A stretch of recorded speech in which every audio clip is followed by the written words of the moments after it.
Hello viewers, career এক্সেলে তোমাদের সবাইকে স্বাগত জানাই। আশা করি তোমরা সবাই ভালো আছো, সুস্থ আছো আর মনোযোগ সহকারে পড়াশোনা করছো। আমাকে অনেকেই জিজ্ঞেস করেছো যে দাদা WBCS এর 2023 এর ফর্ম ফিল আপ করবো, কিন্তু আমরা সেকেন্ড ইয়ারে আছি বা হয়তো কেউ বলছে যে ফিফথ সেমিস্টারে আছি। তো আজকের ভিডিওটা তাদের জন্য। তো চলো শুরু করা যাক। দেখো, WBCS 2023 এর ফর্ম ফিল আপ শুধুমাত্র যোগ্যতা বলতে গ্র্যাজুয়েশন পাস।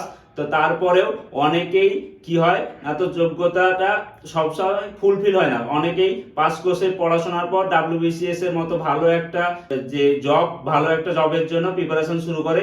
সেই জন্য তারা মক টেস্টের জন্য এই ফর্মটা হয়তো সেকেন্ড ইয়ার বা থার্ড ইয়ার চলাকালীন তারা ফর্ম ফিল আপের জন্য অনেকে আমাকে জিজ্ঞেস করছে। তো তাদের জন্য বলি যে আমারও একটা ভুল হয়েছিল। আমি যখন first time form fill up করেছিলাম, সে থার্ড ইয়ারের রেজাল্টটা আমি একটা ভুল দিয়েছিলাম। আমি পুরো 70% দিয়েছিলাম। সেটা আমার সিজিপি এর যে মাইনাস করে সেটা আমি করেছিলাম না, যেটা 10% মাইনাস করে যেটা আমাদের দিতে হয়। আমাদের তো প্রফেশনাল কোর্স ছিল সেই অনুযায়ী।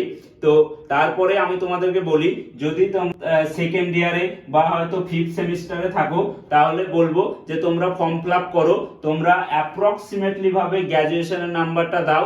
পরবর্তী টাইমে যদি তোমাদের ওই নাম্বারটা পাও, অর্থাৎ দ্বিতীয় বছরে, তখন দ্বিতীয় বছরে তোমরা সেটা এডিটের মাধ্যমে ঠিক করে নেবে। আর যদি এই বছরে প্রিলিমস পাস করার পর যদি মেন্সও দিয়ে যাও, তাহলে সেটা একটু হয়তো ইন্টারভিউর সময় বা হয়তো ডকুমেন্টস ভেরিফিকেশনের সময় গন্ডগোল হবে। যদি তোমরা পুরোপুরি শুধুমাত্র মক টেস্টের জন্য, প্রিলিমসটাকে মক টেস্ট হিসাবে নাও, অর্থাৎ পরীক্ষার মহলটাকে বোঝার জন্য নাও, তাহলে আমি তোমাদেরকে বলবো যে ফর্ম ফিল আপ করো, কোনো সমস্যা নাই। শুধু গ্র্যাজুয়েশনের নাম্বারটা অ্যাপ্রক্সিমেটলি ভাবে দাও। আর তাছাড়া কোনো সমস্যা নাই। এডিট যেহেতু অপশান আছে দ্বিতীয় বছর, আর তারপরে এডিট যে ওখানে হবে না, এডিটের একটা কোনো গোলমাল হবে সেরকম কিছু সমস্যা নাই। আমি নিজেই করেছি, আমি তোমাদেরকে শিওর বলছি। তো তোমাদের যদি এতে বিশ্বাস না হয়, তাহলে তোমাদের কোনো সিনিয়র কেউ বা অধ্যাপক বা আমাদের শ্রদ্ধেয় স্যারের কাছ থেকে আমি যতটুকু জানতে পেরেছি সেটুকুই আমি তোমাদের বললাম। আর তারপরেও তোমাদের পরিচিত কাউকে জিজ্ঞেস করতে পারো। আর তোমাদের ফর্ম ফিল আপে যদি কোনো রকম সমস্যা হয়, তাহলে আমাকে কমেন্টের মাধ্যমে জানাও। যেই জায়গায় সমস্যা হবে আমি কমেন্টের রিপ্লাই দিয়ে তোমাদের বলে দেবো। আর সত্যি কথা বলতে, যেহেতু পরীক্ষার মহল একটা আলাদা জিনিস, তো সেই অনুযায়ী আমি তোমাদেরকে বলবো, তোমরা যদি পাস কোর্স নিয়ে প্রিপারেশন শুরু করো যে WBCS এর মতো একটা ভালো জবের জন্য, তাহলে তোমাদেরকে বলবো যে তোমরা এই মক টেস্টটা দাও। কারণ পরীক্ষার মহল খুব আলাদা জিনিস। পড়াশোনা একটা আলাদা, কিন্তু পরীক্ষার মহল আলাদা জিনিস। তো সেই অনুযায়ী পরীক্ষার মহল যতক্ষণ না তোমরা বুঝতে পারবে, ততক্ষণ না কাজ হবে না। তো সেই অনুযায়ী তোমাদেরকে বলি, অ্যাপ্রক্সিমেটলি ভাবে গ্র্যাজুয়েশনের নাম্বারটা দেওয়ার পর তোমরা ফর্মটা ফিল আপ করো।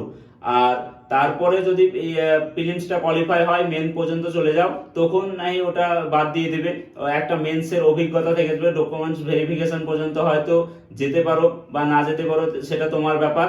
কিন্তু তারপরে আমি তোমাদেরকে বলবো যে মক টেস্টটা দাও, কোনো রকম ভয় নেই। তোমরা গ্র্যাজুয়েশনের নাম্বারটা অ্যাপ্রক্সিমেটলি ভাবে দিতে পারো।